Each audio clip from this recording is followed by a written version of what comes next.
പണം ഉണ്ട് എന്ന ഗർവ്, അഹങ്കാരം വേണ്ട. അത് ഏത് സമയത്ത് റബ്ബ് തിരിച്ചെടുത്തേക്കാ. ഒരു പ്രളയം വന്നപ്പോ തീർന്നില്ലേ? നിന്റെ വലിയ വലിയ വാഹനങ്ങൾ, മുറ്റത്തുള്ള ലക്ഷങ്ങൾ മുടക്കിയിട്ട് നീ വാങ്ങിയ വലിയ ആഡംബര വണ്ടികൾ വെള്ളത്തിൽ ഒലിച്ചു പോയില്ലേ? നിന്റെ വലിയ കോടികൾ ആസ്തിയുള്ള അതേ വീട്, എല്ലാ കോടികൾ ചെലവഴിച്ച് നിർമ്മിച്ച വീട് വെള്ളത്തിലൊരു സുപ്രഭാതത്തിൽ ഒലിച്ചു പോയില്ലേ? നിന്റെ ബാങ്ക് ബാലൻസ് പോലും സീറോ ആകേണ്ടി വന്നില്ലേ? എത്ര വലിയ പണക്കാരനും പാപ്പരായി അഭയാർത്ഥി ക്യാമ്പിൽ അന്തേവാസികളെ പോലെ, ഒന്നുമില്ലാത്തവരെ പോലെ, അതിഥി തൊഴിലാളികളെ പോലെ മറ്റാരോ തരുന്ന ഭക്ഷണവും പ്രതീക്ഷിച്ച് ഒരു നേരം വെള്ളത്തിന് വേണ്ടി കൈനീട്ടി യാചിച്ച് കഴിയേണ്ട ദിനങ്ങളെ വന്നില്ലേ? അതല്ലേ മഹാന്മാര് പാടിത്തന്നത്? വഫീ ഖബ്ലി കഫ്തിഫ്ലി ഇൻദൽ വിലാദതി ദലീലുൻ അലൽ ഹിർസിൽ മുറക്കബി ഫിൽ ഹയ്യ് വഫീ ബസ്തിഹാ ഇൻദൽ മമാതി ഇശാറതു അല്ലാ ഫൻദുറൂനി ഖദ് ഖറജ്തു ബിലാ പ്രപഞ്ചത്തിന്റെ പ്രതലത്തിലേക്ക് ഒരു ഉമ്മയുടെ വയറ്റിൽ നിന്ന് ഒരു കുഞ്ഞ് ഭൂമിയിലേക്ക് പിറന്നു വീഴുമ്പോ അവന്റെ കൈകളൊക്കെ ഇങ്ങനെ കൂട്ടിപ്പിടിക്കുകയാണ്. അതിന്റെ രഹസ്യം എന്താണ്? അത് ആർത്തിയുടെ അടയാളമാണ്. ഇവിടെയുള്ള സർവ്വതും ഞാൻ എന്റെ കൈപ്പിടിയിലൊതുക്കും. വാരിക്കൂട്ടും. വലിയ പണക്കാരനാകും. കോംപ്ലക്സുകൾ നിർമ്മിക്കോ, അമ്പരച്ചുംബികളായ സൗധങ്ങൾ നിർമ്മിക്കോ, കൊട്ടാരങ്ങളെ പണിത്, ഇങ്ങനെയൊക്കെ ആർത്തിയുടെ അടയാളമായിട്ടാ മഹാന്മാര് നമുക്ക് പറഞ്ഞു തരുന്നത്. എന്നാൽ ഇതേ മനുഷ്യന്റെ ജീവിതം 50, 60, 70, 100 വയസ്സ് വരെ ജീവിച്ചിട്ട് ഈ പ്രപഞ്ചത്തിൽ നിന്നവൻ പിരിയുമ്പോ കൂട്ടിപ്പിടിച്ച കൈ പിന്നെ കാണുന്നത് അതിനെ നിവർത്തിയിട്ടാണ്, വിടർത്തി വെച്ചിട്ടാണ് കാണുന്നത്. ഒന്നും എനിക്ക് കൊണ്ടുപോകാൻ കഴിഞ്ഞില്ല.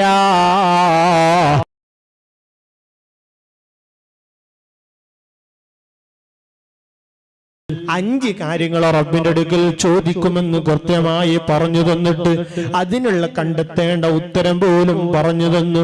അത് സ്വീകരിക്കേണ്ട വിഷയങ്ങളും നടപടിക്രമങ്ങളൊക്കെ കൃത്യമായി സംശയത്തിനിടമില്ലാതെ രൂപത്തിൽ പറഞ്ഞു തന്നിട്ട് നമ്മൾ ഗൗനിക്കാതെ തോന്നിയതുപോലെ ജീവിച്ചാൽ, അവിടെ കുടുങ്ങിപ്പോയാൽ, ഈ 5 ചോദ്യങ്ങൾക്ക് മറുപടി പറയാൻ കഴിഞ്ഞില്ലെങ്കിൽ പിന്നെ വിജയിക്കാനുള്ളൊരു അവസരങ്ങളില്ല. അല്ല തന്ന സമ്പത്ത്, ആ സമ്പത്ത് കൊണ്ട് നിനക്ക് ദുനിയാവ് നേടാ. ഇനി സമ്പത്ത് കൊണ്ട് ദുനിയാവ് നേടാം, ആഖിറം നേടാം. ആ സമ്പത്ത് കൊണ്ട് ആഖിറം മാത്രം നേടാം. സമ്പത്ത് കൊണ്ട് ദുനിയാവ് നേടിയ ആളുകൾ ഫിറഔനുണ്ട്, ഖാറൂനുണ്ട്, നമ്രൂദുണ്ട്. വലിയ വലിയ മുതലാളിമാരായിരുന്നു, പണത്തിന്റെ ചാക്കുകളുമായി നടന്നവരായിരുന്നു, കൊട്ടാരങ്ങൾ ഉണ്ടായിരുന്നു. അവർക്ക് ഇന്ന് അഡ്രസ്സുകളില്ല, അവരുടെ പേരുകൾ വായിക്കപ്പെടുന്നില്ല. ഇനി വായിച്ചാൽ തന്നെ ലഅനത്ത് ചെയ്യപ്പെടുകയാണ്. അവരെ സമ്പത്ത് കൊണ്ട് അവർക്ക് ഒരിക്കലും വിജയിക്കാൻ കഴിഞ്ഞില്ല. വിശദീകരിക്കുന്നില്ല. എന്നാൽ 2 നേടിയ ആളുകളില്ലേ? ദുനിയാവിൽ ഇസ്സത്തോടെ ജീവിച്ചു. മഹാനായ ഗൗസുൽ ആലമിന്റെ ചരിത്രം വായിക്കുമ്പോ അവിടുത്തെ ജീവിതം നല്ല ഇസ്സത്തോടെ ജീവിച്ചു. കീറിപ്പറഞ്ഞ വസ്ത്രം ധരിച്ചില്ല. നല്ല രൂപത്തിൽ ഉയർന്ന വാഹനത്തിൽ സഞ്ചരിച്ചു. നല്ല വസ്ത്രം ധരിച്ചു. നല്ല ഭക്ഷണം കഴിച്ചു. അതുകൊണ്ട് ദുനിയാവ് വലിച്ചെറിഞ്ഞില്ല. അല്ലാഹനെ മറന്നില്ല. റബ്ബിന് ശുക്ർ ചെയ്യാതെ മാറുന്നില്ല. പൂർവസൂരികൾ മഹാനായ ഇമാം മാലിക് റളിയല്ലാഹു അൻഹു അവരുടെ ജീവിതം പഠിക്കണം. ഉസ്മാൻ ഇബ്നു അഫ്ഫാൻ തങ്ങൾ വലിയ പണക്കാരനായിരുന്നു. കിട്ടിയ ലഭിച്ച പണം മുഴുവനും ദീനിന് വേണ്ടി സമർപ്പിച്ചു. സാധാരണക്കാരെ പോലെ ജീവിച്ചു. ആഖിറത്തിന് ദുനിയാവിലെ സമ്പത്ത് മുഴുവനും ഭരിച്ചു, പൂർണ്ണമായും ഒഴിവാക്കി അവോട് ചെയ്തിട്ട് അള്ളാഹിന്റെ ആഖിറത്തിൽ മാത്രം വിജയം വേണമെന്ന് സർവ്വതിനും പൂർണ്ണമായി ത്യജിച്ചുകൊണ്ട് പരിത്യാഗിയായി ജീവിച്ച ഇബ്രാഹിമിന് അദ്ദേഹം തങ്ങളില്ലേ വലിയ കൊട്ടാരം വേണ്ട എന്ന് വെച്ചു, പണം വേണ്ട എന്ന് വെച്ചു. അബൂബക്കറിന് സിദ്ദീഖ് തങ്ങൾ എല്ലാം ഉണ്ടായിരുന്ന പക്ഷേ പൂർണ്ണമായും മാറ്റിവെച്ചില്ലേ. അബ്ദുറഹ്മാൻ ഇബ്നു ഔഫ്, ഉമർ ഇബ്നു അബ്ദുൽ അസീസ് അടക്കമുള്ള മുസ്അബ് ഇബ്നു ഉമൈർ അടക്കമുള്ള മഹാന്മാരുടെ പേരുകളൊക്കെ വായിക്കേണ്ടി വരികയാണ്. അങ്ങനെ അവർ ദുനിയാവിൽ സമ്പത്ത് അല്ലാഹു കൊടുത്ത സമ്പത്തിന് ആഖിറത്തിനെ വിജയിക്കണം എന്ന രൂപത്തിൽ ദാനധർമ്മങ്ങൾ ചെയ്തു, സർവ്വതും അവർ അതേ സംഭാവന ചെയ്തു. ആ നിലയ്ക്ക് ജീവിച്ച മഹാന്മാരാണ്. അപ്പൊ സമ്പത്ത് കാണുമ്പോ എല്ലാം ലഭിച്ചു എന്നൊരു ചിന്ത വേണ്ട. ഇന്ന് നമ്മൾ അതിന്റെ അലങ്കാരങ്ങൾ, കല്യാണം വരുമ്പോ, വീട് കൂടി വരുമ്പോ വീടും പരിസരങ്ങളൊക്കെ അലങ്കരിക്കും. അത് താൽക്കാലികമാണ്, ഇത് എപ്പോഴേക്കുമല്ലല്ലോ. ചടങ്ങ് കഴിയലോടുകൂടെ അതേ ഡെക്കറേഷനുകൾ അയച്ചു വെക്കുകയാണ്. പരിപാടി കഴിയലോടുകൂടെ അലങ്കാര വസ്തുക്കളൊക്കെ വർണ്ണശബളമായ ലൈറ്റിങ്ങുകളൊക്കെ മാറ്റിവെക്കുകയാണ്. അത് കേവലം ഒരു അലങ്കാര വസ്തുവായതുകൊണ്ടാണ്. എന്നാൽ ഈ ദുനിയാവിലേക്ക് മനുഷ്യരയച്ചപ്പോ അത് ദുനിയാവിന്റെ അലങ്കാരമായി അള്ളാഹു രണ്ട് കാര്യം തന്നു. അതല്ലേ ഞാൻ പറഞ്ഞത്, എന്റെ മുഅ്മിനീങ്ങളെ, അതേ സമ്പത്തിനെ കുറിച്ചല്ലേ റബ്ബ് പറഞ്ഞത്. അള്ളാഹു തന്നെ പറഞ്ഞില്ലേ, ആ സമ്പത്ത് തന്നെ നമുക്ക് നാശമുണ്ടാകുന്നു. ഇന്നമാംവാലുകും വൗലാദുകും ഫിത്ന, സന്താനങ്ങളും സമ്പത്തും അത് ഫിത്നയാണ്. അതിനേത് രൂപത്തിൽ വിനിയോഗിക്കുന്നു എന്നിടത്താണ് കാര്യം. ആ രൂപത്തിൽ പ്രത്യേകം ചിന്തിച്ച് പ്രത്യേകം കൈകാര്യം ചെയ്യേണ്ട വിഷയമാണ്. പ്രിയപ്പെട്ട മുഅ്മിനീങ്ങളെ, ദുനിയാവിലേക്ക് വരുമ്പോ വലിയ പ്രതീക്ഷയോടുകൂടെയാണ് ഞാൻ നിങ്ങളും കടന്നു വരുന്നത്. അതല്ലേ മഹാന്മാര് പാടിത്തന്നത്, വഫീ ഖബ്ലി കഫിത്ഫിലി ഇൻദൽ വിലാദതി ദലീലുൻ അലൽ ഹിർസിൽ മുറക്കബി ഫിൽ ഹയ്യ് വഫീ ബസ്തിഹാ ഇൻദൽ മമാതി ഇശാറതു അലാ ഫൻദുറൂനി ഖദ് ഖറജ്തു ബിലാ പ്രപഞ്ചത്തിന്റെ പ്രതലത്തിലേക്ക് ഒരു ഉമ്മയുടെ വയറ്റിൽ നിന്ന് ഒരു കുഞ്ഞ് ഭൂമിയിലേക്ക് പിറന്നു വീഴുമ്പോ അവന്റെ കൈകളൊക്കെ ഇങ്ങനെ കൂട്ടിപ്പിടിക്കുകയാണ്. അതിന്റെ രഹസ്യം എന്താണ്? അത് ആർത്തിയുടെ അടയാളമാണ്. ഇവിടെയുള്ള സർവ്വതും ഞാൻ എന്റെ കൈപ്പിടിയിലൊതുക്കും. വാരിക്കൂട്ടും, വലിയ പണക്കാരനാകും, കോംപ്ലക്സുകൾ നിർമ്മിക്കോ, അമ്പരച്ചുംബികളായ സൗധങ്ങൾ നിർമ്മിക്കോ, കൊട്ടാരങ്ങളെ പണിതു. ഇങ്ങനെയൊക്കെ ആർത്തിയുടെ അടയാളമായിട്ടാ മഹാന്മാര് നമുക്ക് പറഞ്ഞു തരുന്നത്. എന്നാൽ ഇതേ മനുഷ്യന്റെ ജീവിതം 50, 60, 70, 100 വയസ്സ് വരെ ജീവിച്ചിട്ടു ഈ പ്രപഞ്ചത്തിൽ നിന്നവൻ പിരിയുമ്പോ കൂട്ടിപ്പിടിച്ച കൈ പിന്നെ കാണുന്നത് അതിനെ നിവർത്തിയിട്ടാണ്, വിടർത്തി വെച്ചിട്ടാണ് കാണുന്നത്. ഒന്നും എനിക്ക് കൊണ്ടുപോകാൻ കഴിഞ്ഞില്ല. എന്റെ സമ്പത്ത് എനിക്ക് കോഴിക്കോട് ടൗണിൽ വലിയ വലിയ മണിമാളിക കൊട്ടാരങ്ങള്, സമാനമായ അമ്പരചുംബികളായ ഷോപ്പിംഗ് കോംപ്ലക്സുകളുണ്ട്. കോടിക്കണക്കിന് വരുമാനങ്ങൾ അതിലൂടെ ലഭിച്ചിട്ടുണ്ട്. എനിക്ക് വലിയ ജ്വല്ലറികളുണ്ട്, ടെക്സ്റ്റൈൽസ് ുണ്ട്, വലിയ കൊട്ടാര സമാനമായ വീടുണ്ട്, കോടികൾ ആസ്തിയുണ്ട്. പക്ഷെ അവൻ പോകുന്നത് വെറും 3 കഷ്ണം തുണിയുമായിട്ടാ. അവനൊന്നും കൊണ്ടുപോകുന്നില്ലല്ലോ. സുബ്ഹാനല്ലാഹ്. മുഅ്മിനീങ്ങളെ, നമ്മൾക്ക് അല്ലാഹു തന്ന സമ്പത്ത് നല്ല വിധത്തിൽ വിനിയോഗിക്കണം. അതുകൊണ്ട് അഹങ്കാരം വേണ്ട, എല്ലാം ലഭിച്ചു എന്ന ധാരണ വേണ്ട. ചില പൈസക്കാർക്കൊക്കെ പാവങ്ങളെ കാണുമ്പോ പുച്ഛമാണ്, നിസ്സാരമാണ്. എന്തെങ്കിലും സഹായങ്ങൾക്ക് വേണ്ടി പോയാൽ ഒന്നുകിൽ കൊടുക്കണം, മാന്യമായി ഒന്ന് പറഞ്ഞു വിടണം. അതൊന്നും ഇല്ലാതെ ഇവനാണ് സമ്പത്തിന്റെ സ്രോതസ് എന്ന തരത്തിൽ ആട്ടിയോടിക്കുന്ന എത്രയോ മുതലാളിമാരില്ല, ആട്ടിയോടിക്കുന്നവരില്ലേ? അവനെ വേദനിപ്പിച്ചുകൊണ്ട് കരഞ്ഞു കലങ്ങിയ കണ്ണുകളുമായി പോവേണ്ട സാഹചര്യം വരുന്നില്ല.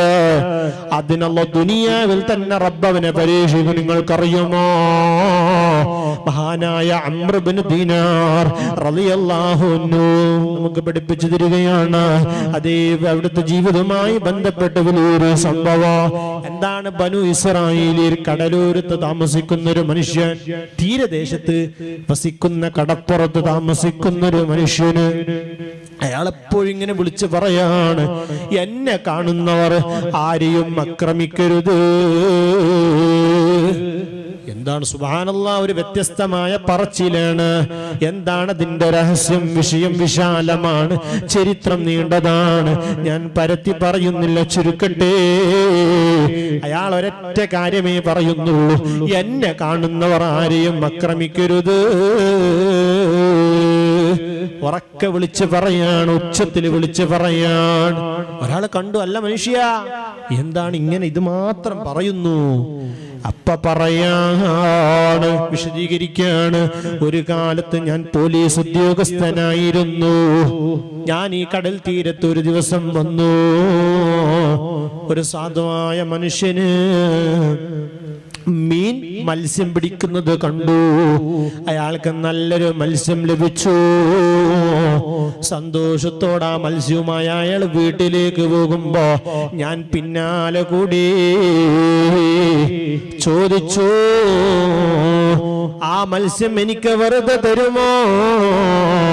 കൊടുത്തില്ല. അപ്പ പറഞ്ഞ കാശ് തരാ, അപ്പോഴും കൊടുത്തില്ല.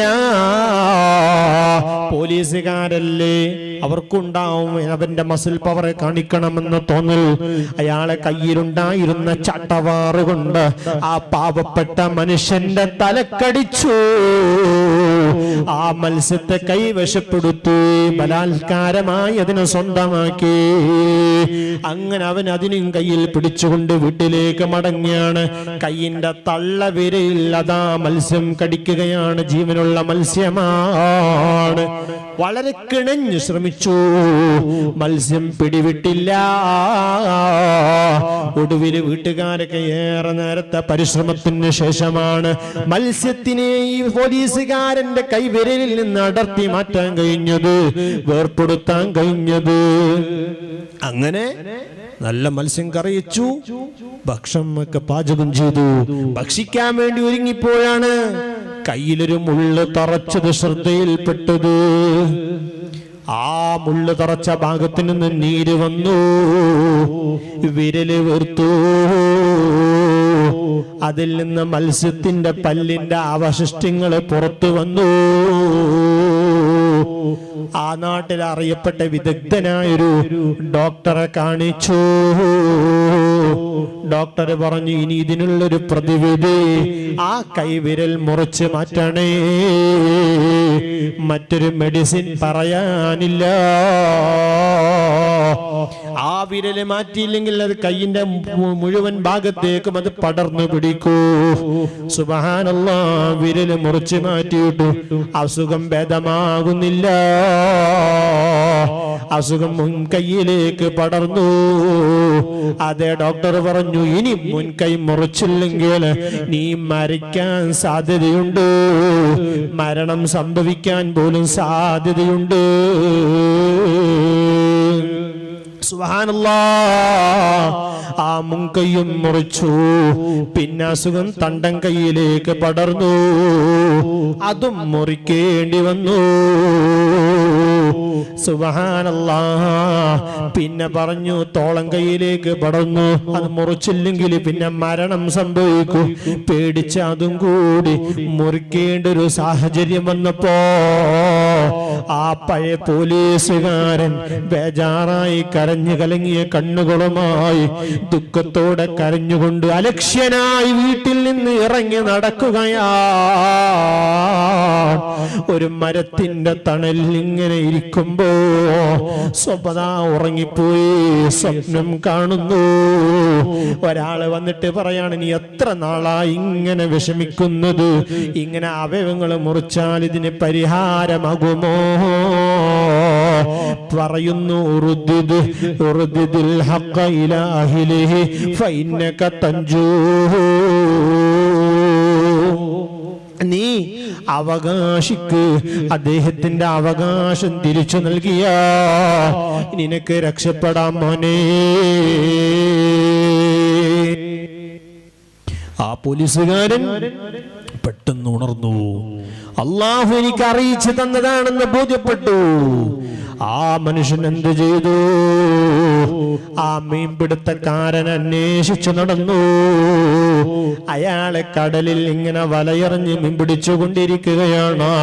അയാളെ കാത്തിരുന്നു. തിരിച്ചു വന്നപ്പോ അയാളെ വലയിൽ ധാരാളം മത്സ്യങ്ങളുണ്ട്. അയാളോട് പറഞ്ഞു, ഞാൻ നിങ്ങളെ അടിമയാണ്. തിരിച്ചു ചോദിച്ചു, മന്നന്ത ഇബ്ന അഖീ, കൂട്ടുകാരാ നിങ്ങളാരാണ്? എന്തൊരു വിഷയമാ, എന്തൊരു ചോദ്യമാ? അയാളെ കാര്യങ്ങളൊക്കെ പറഞ്ഞു. എനിക്ക് ഓർമ്മയുണ്ടോ, വർഷങ്ങൾക്ക് മുമ്പ് നിന്റെ കയ്യിൽ നിന്ന് മത്സ്യം വാങ്ങിയത്? ആ മത്സ്യം അതെ എന്റെ വിരൽ കടിച്ചത്. ആ വിരൽ കടിച്ചത് മുതൽ എന്റെ വിരൽ മുറിച്ചു മാറ്റിയത്, മുൻകൈയും തോളം കൈ വരെ മുറിച്ച് മാറ്റേണ്ടി വന്ന വിഷയങ്ങളൊക്കെ ധരിപ്പിച്ചപ്പോ അയാള് പറഞ്ഞു, ഞാൻ നിങ്ങൾക്ക് മുഴുവനും പൊരുത്തപ്പെട്ടിട്ടുണ്ട്. അത് പറയുമ്പോഴേക്കും തോളം കൈയിൽ നിന്നുള്ള മുഴുവൻ പുഴുക്കളും മുതിർന്നു വീണു. അങ്ങനെ ഞാൻ തിരിച്ചു പോകാൻ ഒരുങ്ങുമ്പോ അയാള് പറഞ്ഞു, നിങ്ങൾ നിൽക്കൂ, ഞാൻ നീതികേട് കാണിച്ചല്ലോ. നിങ്ങളെ മത്സ്യം പിടിച്ചെടുത്തത് കൊണ്ട് എനിക്ക് നേരിടേണ്ടി വന്ന ഭവിഷ്യത്താണ്. എല്ലാ നിലയിലും എനിക്ക് റഹ്മത്തിന് വേണ്ടി നിങ്ങൾ ദുആ ചെയ്യണേ. എന്നിട്ട് ചോദിക്കുന്നു, നിങ്ങൾ അന്ന് എനിക്ക് ഏത് രൂപത്തിലാണ് ദുആ ചെയ്തത്? ഈ വലിയ പരീക്ഷണമൊക്കെ നേരിടേണ്ടി വന്നതിന്റെ മാനദണ്ഡം എന്താണ്? നിങ്ങൾ ഏത് രൂപത്തിലാണ് എനിക്കെതിരെ പ്രത്യേകമായി ദുആ ചെയ്തെന്ന് ചോദിക്കുമ്പോ അയാള് പറയാ, അല്ലാഹുവേ, അതേ എന്നെ വേദനിപ്പിച്ച ഈ മനുഷ്യന്, എന്നെ വേദനിപ്പിച്ച അവന് പകരം കൊടുക്കണേ അല്ലാ എന്ന തരത്തിലുള്ള ദുആ അല്ലാഹുവിനോട് ദുആ ചെയ്തപ്പോഴും ആ പാവപ്പെട്ട മത്സ്യത്തൊഴിലാളിയുടെ ദുആ റബ്ബ് സ്വീകരിച്ചു. എല്ലാ നിലയിലും ഇതുമായി ബന്ധപ്പെട്ട് വിശാലമായി പലതും പറയാനുണ്ട്, ഞാൻ ചുരുക്കട്ടെ. അങ്ങനെ അവസാനം ആ മനുഷ്യന് പോകാൻ ഒരുങ്ങുമ്പോ ആ മനുഷ്യനോട് പറയാണ്, യാ റബ്ബ് ഖലഖ്തനി വഖലഖ്തഹു വജഅൽതഹു ഖവിയ്യ വജഅൽതനി ളഈഫ ثم സല്ലതഹു അലയ്യ ഫലാ അൻത മനഅതുഹു മിൻ ദുൽമി. അല്ലാഹുവേ, എന്നെയും ഈ മനുഷ്യനെയും സൃഷ്ടിച്ചത് നീയാണ്. അവനെ എന്നെ നീ ശക്തനാക്കി അവനെ നീ ബലഹീനയാക്കുകയും ചെയ്യണേ അല്ലാ. ഈ ദുആ ചെയ്യുമ്പോഴേക്കാണ് ഈ പോലീസുകാരൻ ഒന്നുമല്ലാതെ ആയിപ്പോയത്. അവന്റെ അക്രമത്തിൽ നിന്ന് ഇവനെ അല്ലാഹു രക്ഷപ്പെടുത്തി. എന്റെ പ്രിയപ്പെട്ട മുഅ്മിനീങ്ങൾ, റൗള റയ്യാഹീൻ എന്ന് പറയുന്ന ഗ്രന്ഥത്തിൽ 253 പേജിൽ പറയുന്ന ഈ സംഭവം നമുക്ക് വലിയ പാഠമാണ്. ഒരാളെയും നമ്മൾ നിസ്സാരപ്പെടുത്തരുത്. പണം ഉണ്ട് എന്ന ഗർവ്, അഹങ്കാരം വേണ്ട. അത് ഏത് സമയത്ത് റബ്ബ് തിരിച്ചെടുത്തേക്കാ. ഒരു പ്രളയം വന്നപ്പോ തീർന്നില്ലേ? നിന്റെ വലിയ വലിയ വാഹനങ്ങൾ, മുറ്റത്തുള്ള ലക്ഷങ്ങൾ മുടക്കിയിട്ട് നീ വാങ്ങിയ വലിയ ആഡംബര വണ്ടികൾ വെള്ളത്തിൽ ഒലിച്ചു പോയില്ലേ? നിന്റെ വലിയ കോടികൾ ആസ്തിയുള്ള അതേ വീട്, എല്ലാ കോടികൾ ചെലവഴിച്ച് നിർമ്മിച്ച വീട് വെള്ളത്തിൽ ഒരു സുപ്രഭാതത്തിൽ ഒലിച്ചു പോയില്ലേ? നിന്റെ ബാങ്ക് ബാലൻസ് പോലും സീറോ ആകേണ്ടി വന്നില്ലേ? എത്ര വലിയ പണക്കാരനും പാപ്പരായി അഭയാർത്ഥി ക്യാമ്പിൽ അന്തേവാസികളെ പോലെ, ഒന്നുമില്ലാത്തവരെ പോലെ, അതിഥി തൊഴിലാളികളെ പോലെ മറ്റാരോ തരുന്ന ഭക്ഷണവും പ്രതീക്ഷിച്ച് ഒരു നേരം വെള്ളത്തിന് വേണ്ടി കൈനീട്ടി യാചിച്ച് കഴിയേണ്ട ദിനങ്ങളെ വന്നില്ലേ? അതുകൊണ്ട് അല്ലാഹ് തന്ന സമ്പത്ത് റബ്ബിന്റെ മേഖലയിൽ വിനിയോഗിക്കാൻ കഴിയണം. ആ നിലക്കുള്ള നല്ലൊരു ജീവിതം നമ്മളെ സൃഷ്ടിച്ചെടുക്കണോ അല്ലാ. അത് ഞങ്ങൾക്ക് നീ തൗഫീഖ് നൽകണേ അല്ലാ. നമുക്ക് അല്ലാഹ് തന്ന സമ്പത്ത് പൂർണ്ണമായും ആ മേഖലയിൽ നമ്മൾ ചെലവഴിച്ച് അള്ളാഹുവിന് പൊരുത്തപ്പെട്ട നല്ലൊരു ജീവിതം ക്രമീകരിച്ചെടുക്കണം. അള്ളാഹു നല്ല കാര്യത്തിൽ ചെലവഴിക്കാൻ, ദീനീ മാർഗത്തിൽ ഉപയോഗപ്പെടുത്താൻ, നല്ല സംരംഭങ്ങളിലേക്ക്, സുന്നത്ത് ജമാഅത്തിന്റെ സ്ഥാപനങ്ങളിലേക്ക്, മുത്തഅല്ലിമീൻ അൽഹംദുലില്ലാഹ് സിയം വലിയുള്ളാഹിയുടെ അവിടുത്തെ പരിശുദ്ധമായ ചിറ്റടിമീത്തിൽ ഈ വീട്ടിലുള്ള മുത്തഅല്ലിമീങ്ങൾ, അവിടുത്തെ ഉസ്താദുമാര്, അവർക്ക് വേണ്ട എല്ലാ സൗകര്യങ്ങളും ചെയ്തു കൊടുക്കുന്നവരുണ്ട്. അവർക്ക് വേണ്ട ഭക്ഷണത്തിന് വേണ്ടി സഹായിക്കുന്നവരുണ്ട്. അതിന് വേണ്ടി കാര്യങ്ങളൊക്കെ ചെയ്തു കൊടുക്കുന്നവർക്ക് കിതാബിന് ആവശ്യമായ ഫണ്ട് നൽകുന്നവരുണ്ട്. വസ്ത്രങ്ങൾ വാങ്ങിക്കൊടുക്കുന്നവരുണ്ട്. വേണ്ടതൊക്കെ ചെയ്തു കൊടുക്കുന്നവരുണ്ട്. CM സെന്ററിനെ സഹായിക്കുന്നവരുണ്ട്. മർക്കസ് അടക്കമുള്ള സ്ഥാപനങ്ങൾ, ഞങ്ങളൊക്കെ പഠിച്ച മുഹിമ്മാത്ത് അടക്കമുള്ള സ്ഥാപനങ്ങൾ സഹായിക്കുന്ന നല്ലവരായ മുഅ്മിനീങ്ങളുണ്ട്. അല്ലാഹുവേ, എല്ലാവർക്കും നീ ഖൈറും ബറക്കത്തും നീ പ്രദാനം ചെയ്യണം അല്ലാ. ജീവിക്കുന്ന കാലം ഇസ്സത്തോട് ജീവിച്ച് അവസാനം ഈമാനോടുകൂടെ ഞങ്ങളെ നീ സലാമത്താക്കണമല്ലോ.